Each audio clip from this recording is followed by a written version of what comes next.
Hello বন্ধুরা, তোমরা সবাই কেমন আছো? আশা করি সবাই ভালো আছো। তো আমার চ্যানেল লক্ষ্মীমাতা কিচেনে তোমাদের সবাইকে স্বাগতম। আজকে আবার একটা নতুন ধরনের জিনিস নিয়ে তোমাদের কাছে চলে এসেছি।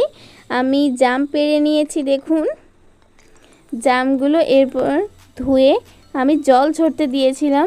এরপর আমি একটা থালাতে ঢেলে নিচ্ছি।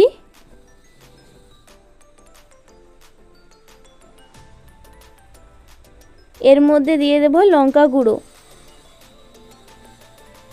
আর দিয়ে দেবো লবণ। জাম, লঙ্কা আর নুন দিয়ে যদি রোদে দেওয়া হয় খুব সুন্দর খেতে হয়। এরকমভাবে জাম খেলে আপনারা কোনো দিন এর স্বাদটা ভুলতে পারবেন না। তো দেখুন আমি এরপর মাখিয়ে নেব।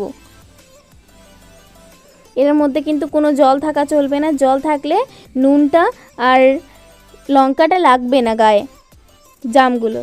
এরপর আমি প্রায় 1 ঘন্টার মতো রোদে দিয়ে রাখবো।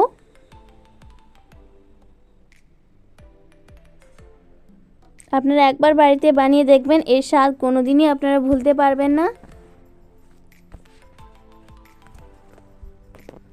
দেখুন এরপর এটাকে আমি রোদে দিয়ে দিলাম,